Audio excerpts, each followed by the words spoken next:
All right. Hello, everyone who is watching this. Hi. You apparently know who I am. I'm Oreo, and today I'm here with Jay the Gent. Would you like to give your introduction again? We got to do this all over again, huh? My goodness, Yeah. you trying to just like For, slide over it, nah, nah, nah, we didn't already go through some of this, okay? No, because we I'm, did this I'm before. For everybody who's just like tuning in and you weren't here before, we did this yeah, before, but it was with Discord, and like Discord was buffering and everything, and the stream started buffering, and it was just a mess. So yeah. yeah. See, there you go. You got to give them the whole. You got to give them all the context. No, I'm Jay the Gen. I'm a YouTuber. Like people who are coming in and they didn't see it before. I got you. Yeah. So I'm Jay the Gent. I am a YouTuber slash. That really goes over politics, masculinity, a whole bunch of different topics, and yeah, we got into a bit of a back and forth. See, we're gonna slide right back into it the same way we did before. We got into a little bit of a back and forth on Twitter about a woman's role and whether or not a submissive woman is what's best. So I was invited on the stream, and I appreciate you there. Thank you. So like you said, we had a back and forth on Twitter over what a submissive woman is in a relationship, and I think that we have different. I think we purely have different opinions on what a submissive woman is in a relationship. I think it's mainly based on semantics, if that's the correct way of phrasing it. So my opinion was that when a woman is submissive in a relationship, they don't have much say in a relationship. So like they can't really have an opinion on certain things that say a man would want in a relationship. I dig it. Versus what I believe you would believe is sort of more like a respect in a relationship. So like the woman respects the man in a relationship. They respect their leadership or something like that. Well, that's kind of where I'm coming at it from, is a matter of, every ship needs a captain. Can you dig it? And the way I was raised by my father in a two-parent home was, my dad's word was the word. My father, he ran the ship, and that is and as far as submissive goes, my mother, when they would have back and forths, right? They'd have the conversations outside of earshot of anybody else, because in public, when you're out and about, yeah, man is to truly lead. When it's time for the woman to say her piece, she definitely gets an equal say. She definitely gets a strong say, but just not in front of people and being embarrassing the way a lot of females in 2020 definitely like to be. Can we agree on that? Have we not both seen these instances of ladies just completely wilding out in 2020? Could you give an example of that? An example? Let's see. Because that's the thing. I'm mainly going from a ton of clips that I've seen where a female will sit there and she'll speak. Like okay, I'll give you an example. It's a personal one. I had a friend who had a girlfriend named let's just say, don't even worry about that. Let's just say Pocahontas. Pocahontas, she was very boisterous, right? She would scream, she would yell, she would get up in people's faces. She was very uncouth, to say the least. I wasn't the biggest fan of this young lady, and she got found dead in a dumpster. Probably like 3 or 4 years ago. And the deal is that there's a part of me that's very sad about it, right? But there's another part of me that witnessed her, Karens. Karens are all over the place, right? They're just like, like, I don't want to wear a mask, or you better wear your mask. It really can go either way. But when it's when a woman is just like completely into her own femininity and on that whimsical side where there are no rules and she can wild out, that's when the masculine needs to be there in order to get to correct the shit. Does that make sense?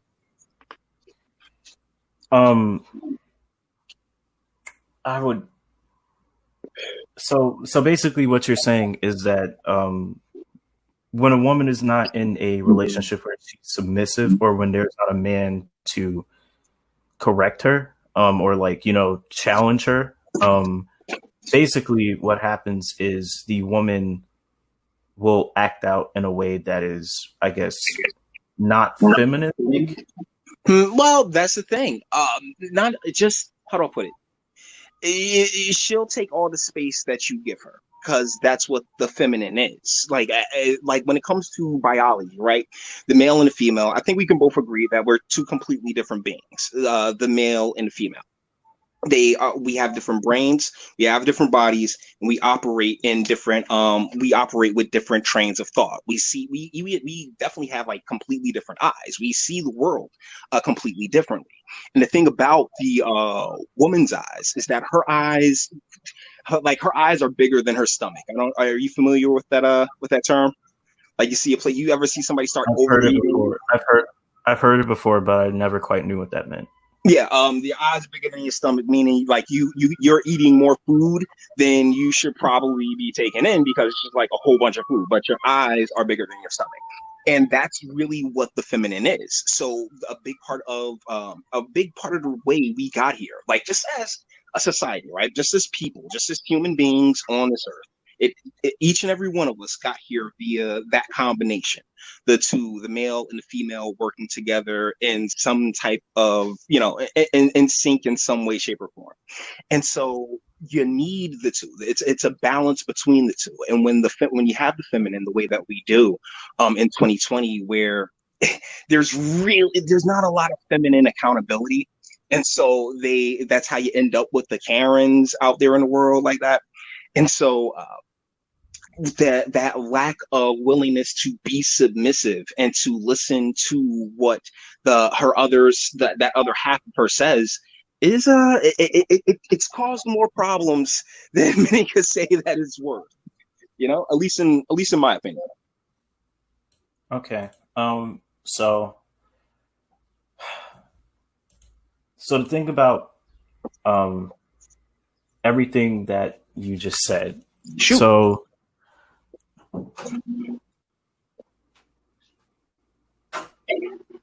I'm streaming. Sorry, my sister just walked in. Say hello. So what you're saying is basically that when women don't have men around, they're basically they can lash out. But in my opinion, don't you think that would be more based on society's views of how women should act? Because like sometimes if you think about it, sometimes women can like the society's views on women are that they should be docile and that they should be submissive and they should be really should.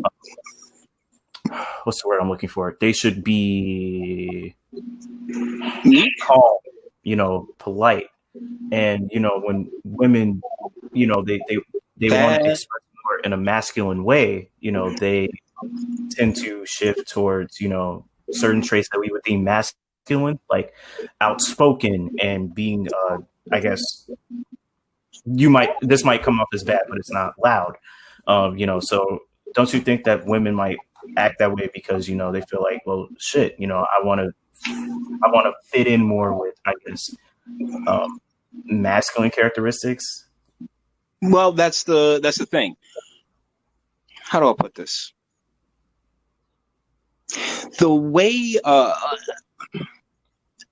so you used a lot of words early on, because some of those words are expected of all of us. We're all supposed to be polite, right? I mean, that's not really that's not really how is it more expected with women when we send people to jail for assault, right? So it's expected in society for all of us to be polite. I know it's expected for all of us, but it's more so expected of women in terms of gender roles because women are supposed to be more viewed as being okay, gender roles. Okay, so off top, gender doesn't exist. It's not a real thing. It exists primarily to subvert biology. Now, I saw somewhere that you're 20, right? Yeah. I'm 20. Okay, so that means you were born, 99, 2000? Mm-hmm. Okay. 99. So the reason I prefer this being a discussion rather than a debate is because I'm literally twice your age, my guy. And I'm sorry, Lynn. And it's like I witnessed when back in the 80s how we moved as a nation in the United States, right? From having biological sex be the main thing to gender being the main thing. And when I looked into gender, have you ever looked into gender at all? I know that gender is more so based on And the person I'm talking about rather the origins. all the origins of gender. No. Yes. Okay. So I would encourage you to check out a man by the name of John Money. John Money he coined the term gender. He really pushed a lot Wait, of is this about the case with the the with twins. yeah? Yes. Yes. And the deal is that both of those boys ended up killing themselves. I don't know. It seems as if you're familiar with that. So to sit here and like really push everything that's been pushed when it comes to quote unquote gender science off of this man's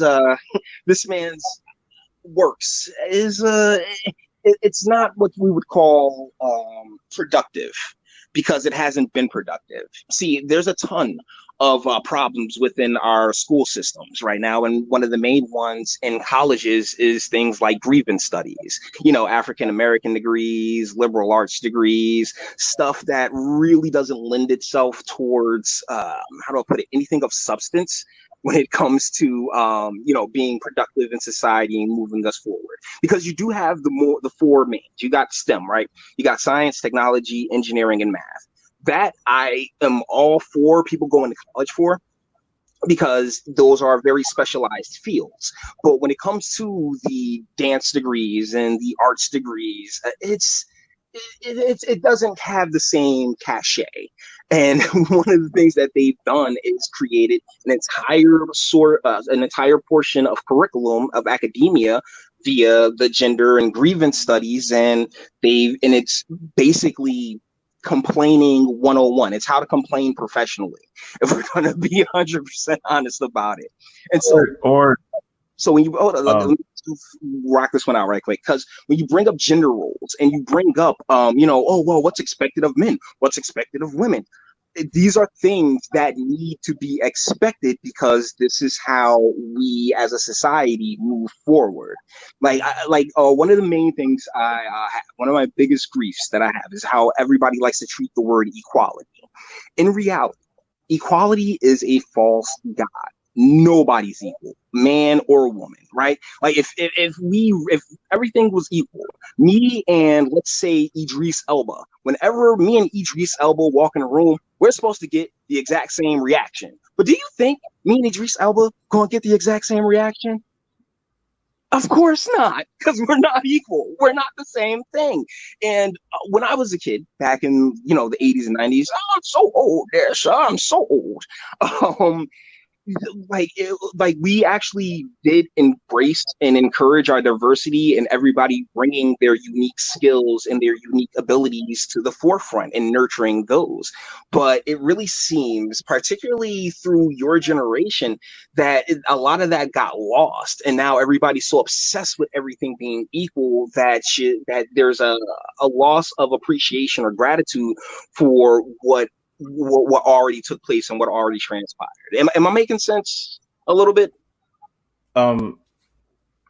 Yeah. So about your point on gender studies and African American studies, and basically what you said were grievance studies. Yes. We can argue that those exist to better understand, I guess, the particular group of people or the particular issues that surround them. Like, would I argue that you should get gender studies or African American studies as a major? I mean, personally, I don't care. It's your degree. It's your time in college. Your money. Do it. But would I argue that, that's good? I mean, if you want to learn more about, I guess the particular group of people or the issues that surround them, or trying to understand, what are the issues surrounding that group, then sure, go for it. I mean, I wouldn't say it's a major, maybe like an elective. But yeah, I mean, also a lot of that stuff actually ties into other fields. like psychology and sociology. So, I mean, in and of itself, is it, sociology and psychology by itself? No, but some of the issues that are discussed within those classes, they can be discussed in classes like sociology and psychology. So you can kind of get a better understanding of, I guess, what's going on. Also, the thing about John Money and the twins, I've seen a lot of TERFs, trans exclusionary radical feminists. That's the full term. I'm familiar with the term. Yeah. They have used that case to kind of shoot down trans people. So like, trans kids which are children, basically, they feel like, they feel like they are trans, but they try to use that to shoot them down when really that's nothing similar to trans people wanting to transition. And also, if we're talking about gender roles, I do agree that yes, gender roles are stupid as fuck. Not men and women should not adhere to a strict set of guidelines on how they should act or how they should be in society. But society has had these gender roles around for so long that they can still be followed to some extent. And people who fall into either of those groups, they honestly don't really understand that shit.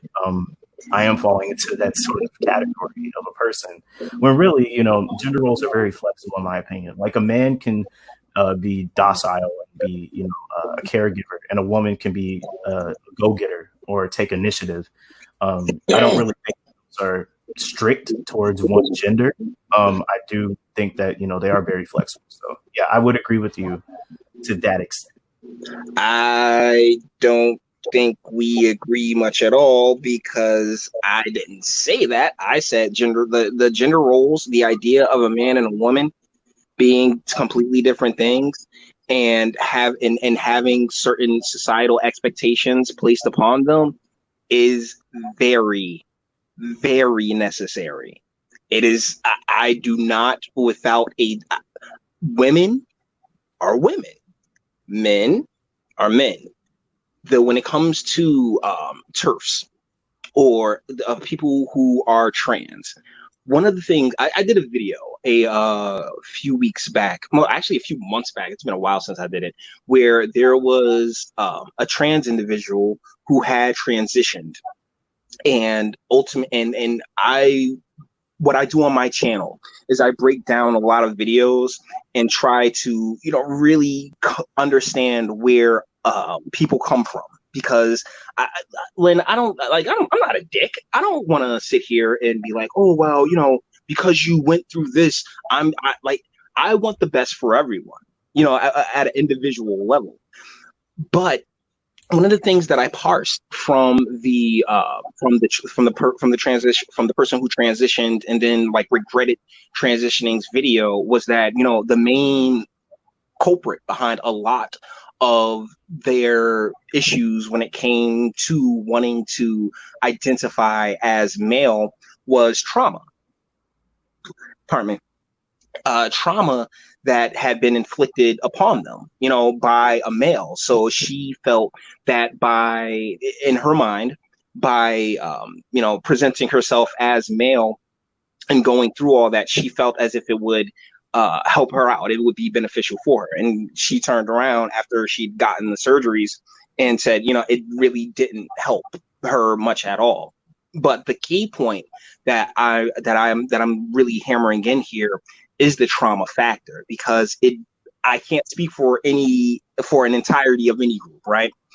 But what I can say is that one of the main problems that we have as a society right now is this overabundance of, fatherless children, children born into homes that, or born of mothers who weren't, particularly careful in their selection of, you know, who they had a child with. A lot of children aren't being made within the confines of a loving relationship, because one of the only real way we can, like, you know, stop people from going through the type of trauma that takes them down such a path. I mean, and I'm that's not a blanket for everybody within the trans community. Just saying, like, the main way you can, the main way to protect them is by, you know, having the families intact, because when you have those people caring about you, then they are far more likely to, you know, be there for when, like, for if to prevent and stop any trauma off top. So when it comes to the male and the female, the man and the woman, and that synergy that I spoke of earlier, like where we are a collaborative effort. We work together in order to, you know, move things forward. That's a big part of it, because as we've gone through this idea of particularly like the past few years with drag queen story hours and you know, anal sex being taught in the 8th grade, it's kind of like, hey, pump your brakes a little bit, because you don't think 8th graders should be taught hell about? No, hell no. But you do understand that, like, 8th graders are about to get to that age where I do understand that they're not my children.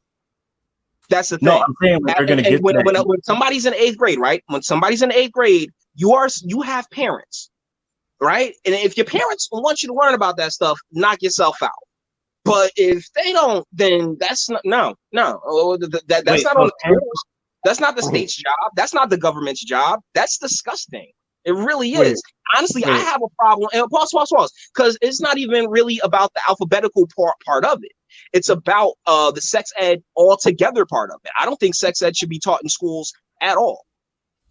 Oh my God! Wait, are you serious? I'm dead serious. No way! I went to school. I had sex ed. No way that you can be serious right now. Have you not been in our schools? Most of our teachers are banging their students. Have you not seen this? What? With the amount of teachers banging students and everything else like that. It has nothing to do with sexual education. Dude, that deal is that I went through sexual education, and most of these teachers don't know what the hell they're talking about. Multiple times. Like the government really should not have any say in what in this type of stuff. Not at all. Like teaching anal, and that's the crazy part. Anal doesn't even have any reproductive value. So this is just, hey kids, you want to get pegged in the ass? Like, nah, my G, I won't want that for kids at all. Jay, bruh, I'd really like drop bodies. Like I drop bodies. Try that shit with my kids. I drop bodies.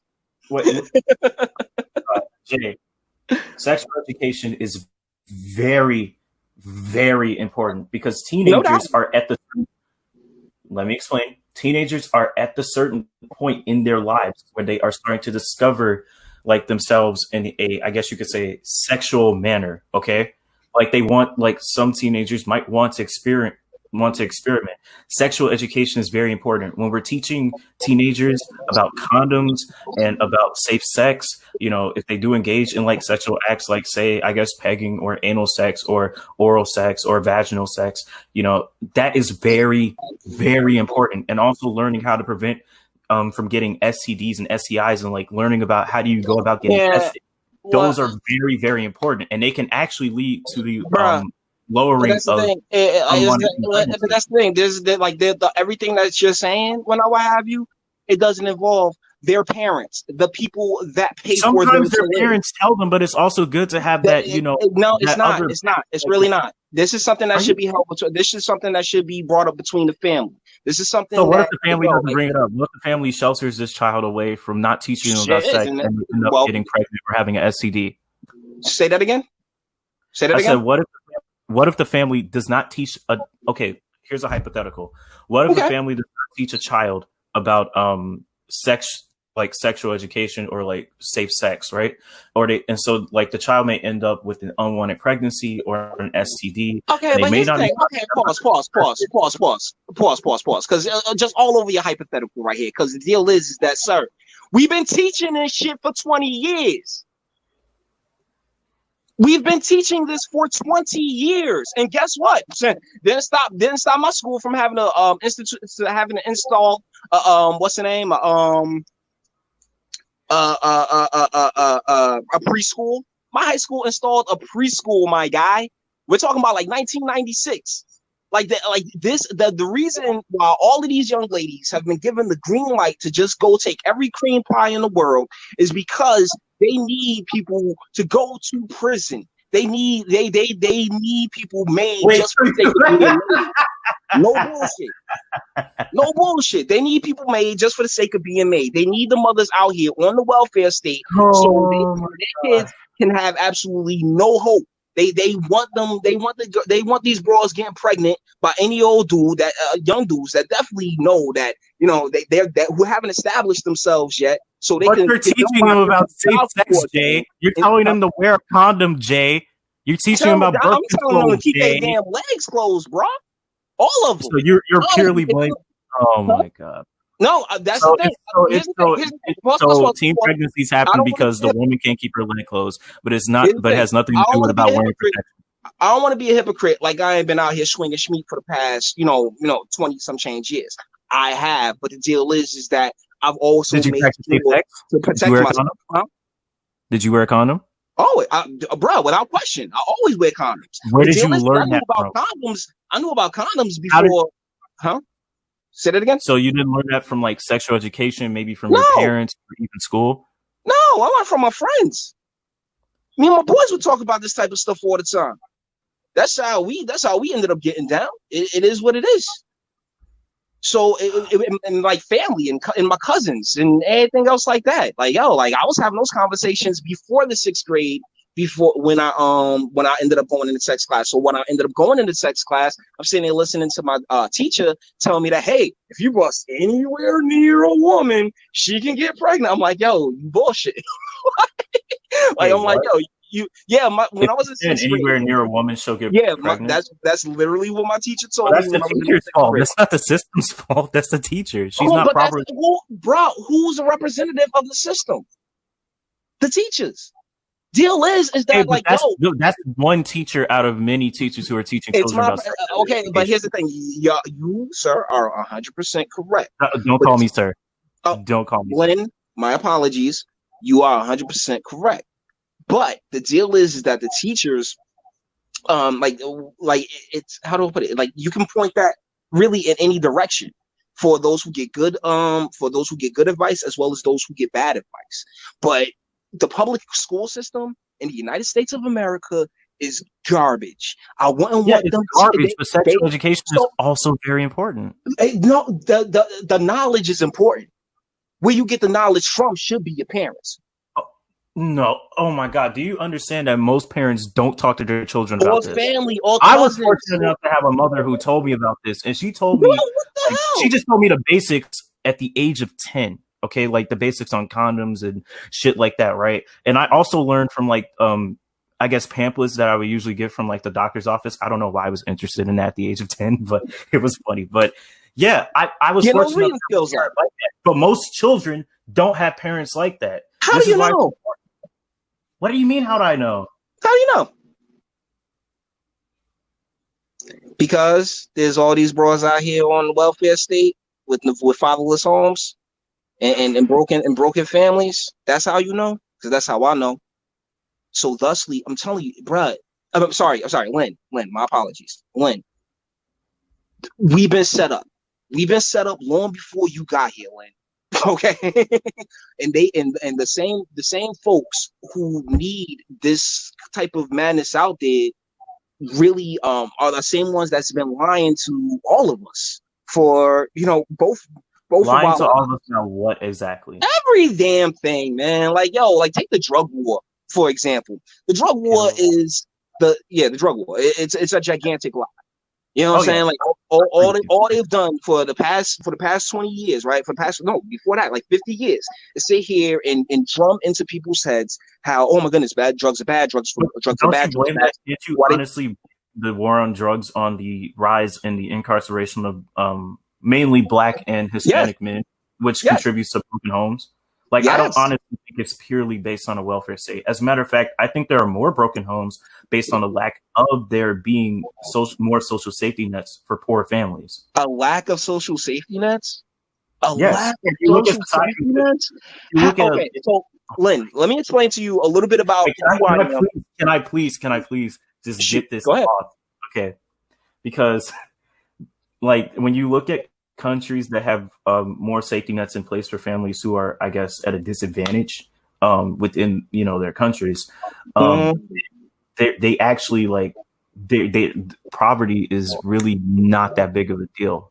Like they can actually help their family, I guess, prosper in some type of way. So like when we actually look at like how welfare first started, the government believed that black families were actually abusing the system. So they actually start to take away certain things that, they could and could not do, which yeah, is why most people view welfare now as like, oh shit, it's terrible, it's bad. Like, yeah, because the government fucking took shit like vital things away from it. mm, mm. Okay. Can I go? Can I kick Hmm? it? Yeah, you can go ahead. You're supposed to say, yes, you can. Can I kick it? Yes, you can. Okay. So when it comes to um, the welfare state and programs, I've been elected in my hometown for a real long time. It's in New Jersey, and it's definitely urban, without a question. And one of the main components of a lot of these welfare programs, particularly back in the day, one of the main things that was taken away was the fathers.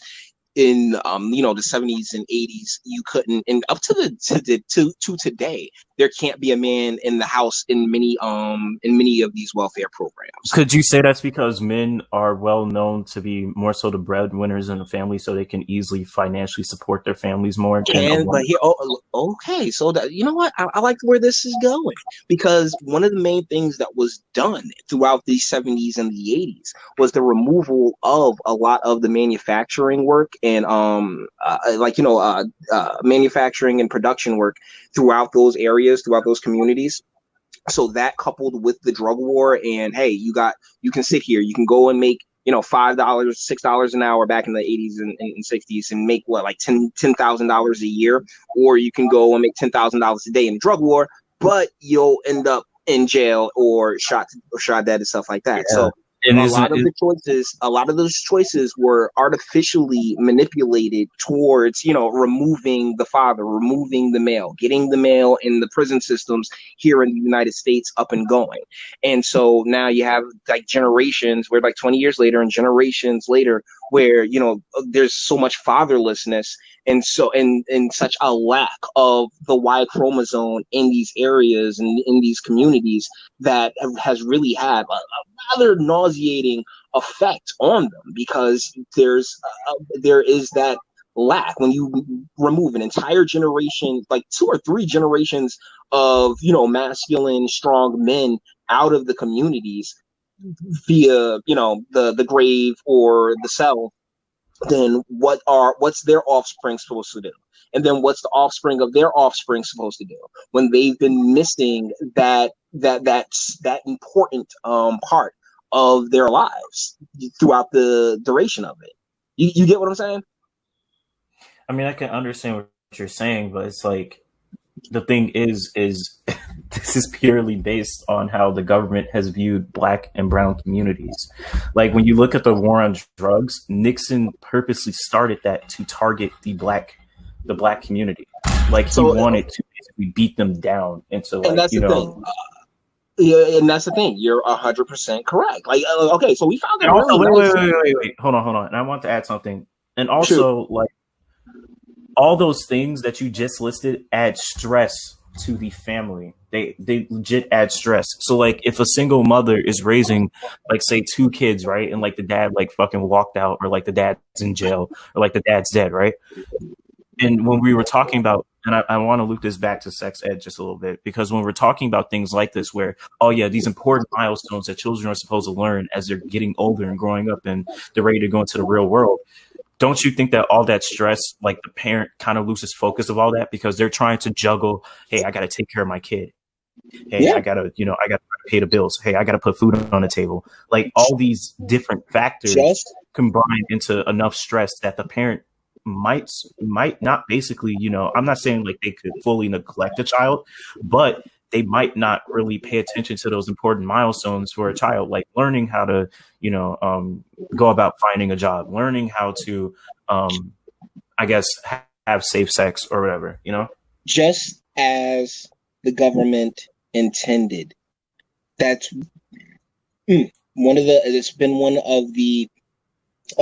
you know, one of the side effects of the of this is having all these young children basically creating more cracks for them to slip through because they're not coming up. Like there's not two sets of eyes paying attention to them. You get what I'm saying?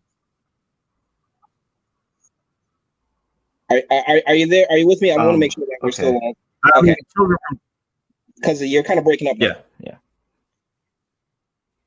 Oh, snap. Wait, hold on. I'm good now, right? Hmm. Yeah, you sound okay. You Am sound I? okay. All right, cool. All right, I'm coming. I'm coming across. Yeah, yeah, you're good. You're good. All right, cool.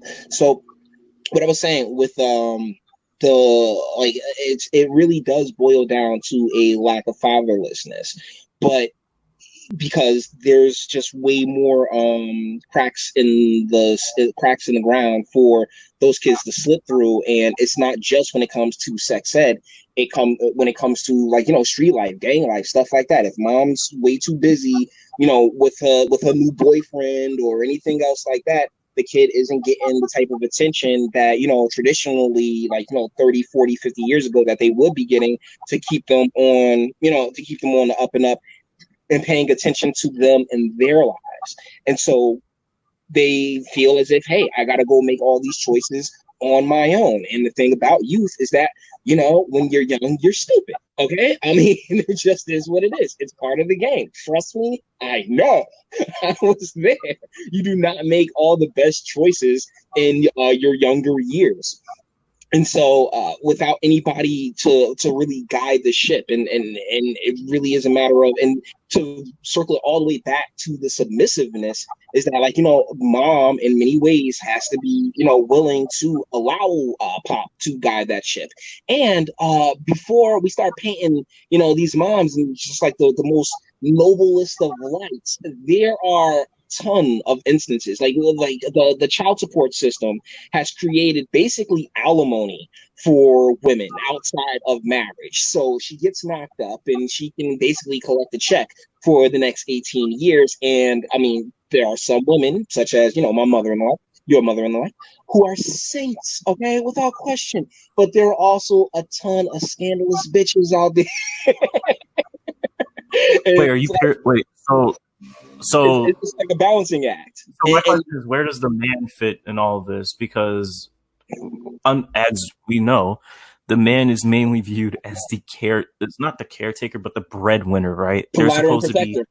like you said multiple times in this conversation, the Yeah, man is the captain of the of ship, the ship. Yes, and the if the provider and man isn't protector. there, and don't you think that, like, based on what you've been saying, don't you think that actually contributes as to why women depend on, I guess, the system for guidance, right? Well, here's Or the system for money and to help their families out. Like, I don't see how you could really blame this on the woman. Well, that's the thing. In the 70s, 80s, maybe even the first part of the 90s, I wouldn't really blame it on the woman. But after what I've witnessed over the past, like, I mean, particularly in urban America, single mother as a status has been is it has a higher social value than wife. The status of single mama, baby mama, carries a higher social status than wife in urban America. That's just how that rolls. So, thusly, with all the pitfalls that particularly black men can find themselves in with the child support system and drug war and all these other the lack of what I like to call economic mobility. One of the things I really like about or I got my fingers crossed when it comes to President Trump is bringing the manufacturing back here to the United States. I know it's up to the congressmen and the senators to get those jobs to their districts, but it is good to have to start to bring back more economic mobility and economic opportunities for those who dreams don't work out. Can you dig it? It's one thing to go out into the world and go into college and everything else like that, or go into the trades, and it's another thing to have something there where you can make a decent salary, take care of a family, as opposed to relying on $15 an hour, which doesn't even come up to 30 grand a year, and that's working full time with overtime. $15 an hour does not even come up to 30 grand a year, which is trash, because you can't really raise a family on that, can you? We've been financial, our families, our nuclear families for the most part, have been financially sabotaged in many ways, and it's been very deliberate on behalf of our government. So I distrust the government to my core, because as we agreed on earlier in the conversation, they've been lying, particularly with the drug war, but with so much other stuff, man. They have been completely bullshitting us. And so to sit here and entrust my child's education or anything that I would want my child to learn to the government, as somebody who went through public schools, I couldn't do it. I really couldn't. I it's one thing to rely on public Wait, or can I ask you a question? shoot, So, if you distrust the government, why are you hoping that Trump will bring back jobs? because that's literally the only hope we have. Has he kept on that hope at all? So, I mean, we had 2+ million new jobs created last month. He's actually pretty good on the jobs thing. With the CV situation rearing its head and everybody running that way, we lost quite a bit. We lost quite a bit of the economic momentum that we did have, but. Coming up on another 2 million jobs created last month, and more jobs coming in. I think it'll do well. I think we will do very well. I think there'll be a lot more opportunity out here for people, because the deal is that America is the land of opportunity, and it's in one of the things we've done, particularly in Black America, because I don't believe in the whole intersectional thing. I'm not with it. I don't believe in black and brown. I don't believe, oh yes, we're all under one struggle. No, we ain't. I am a descendant of American slavery. Okay, my family's plantation was in South Carolina. The people who sit there and scream Black Lives Matter, I don't know you. I don't know where you're from, and I've never heard of a lot of the things you're talking about. Wait, hold on. I'm sorry. Wait, did you say 2 million jobs were created last month? Yeah, I think that was the or last quarter. Wait, during the pandemic. During a pandemic, which people have been complaining about, that has literally led to some businesses closing, and some businesses other places are opening up. Other parts, not every part. I don't know what part of the country you're in. You said you're in the Midwest, but I don't know what part of the country you're in. But not everybody's completely shut down, and there's. No, I know not everybody's completely shut down, but because we're talking nationwide. We're talking nationwide, and America's a big country. America's a gigantic country. I love this place. It's hard to believe. But I would also like to ask. So what specific things do you think Trump has done to take jobs back to the United States, or bring jobs back? I mean, shoot, that's the thing. Things that a lot of his trade deals. He's worked out different separate trade deals with Canada, Mexico. He replaced NAFTA, and I don't know if you're familiar with NAFTA, but it was signed back there in Clinton. Because I'm telling you, man, I'm seeing Glenn.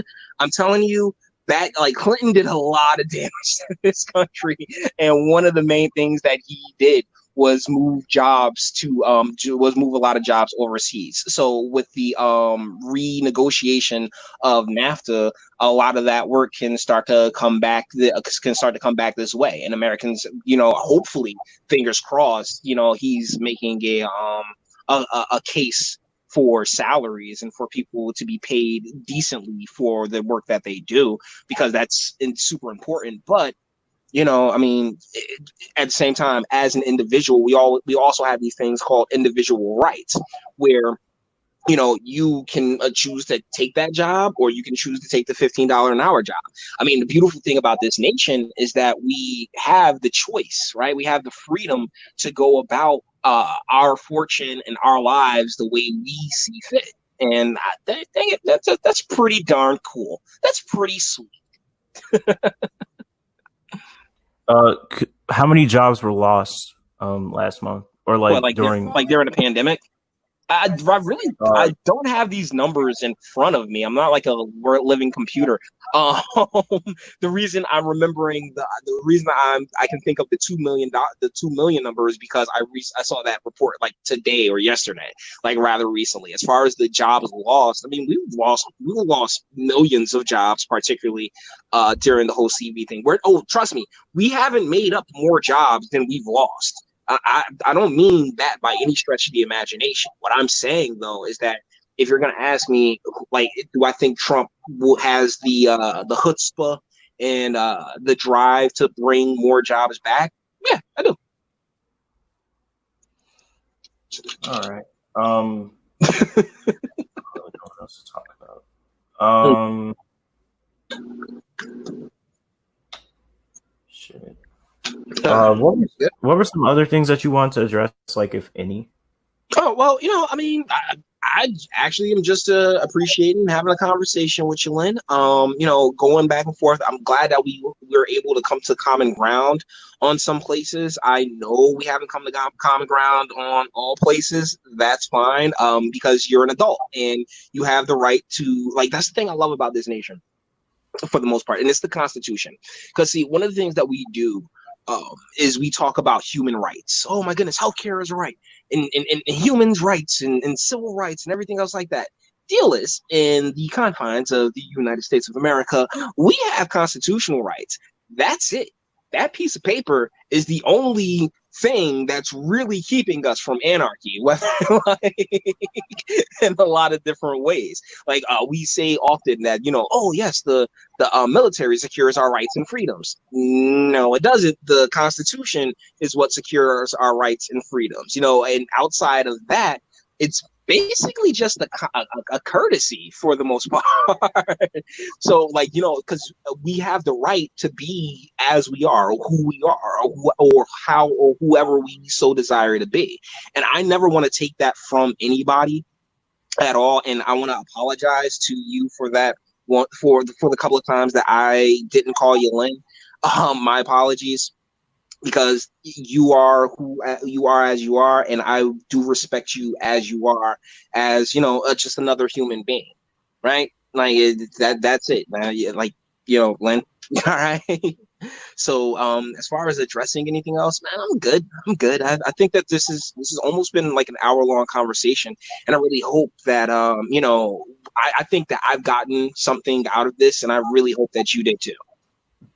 All right. Yeah, it was an interesting discussion. I will say the least. So yeah, thanks for being on here.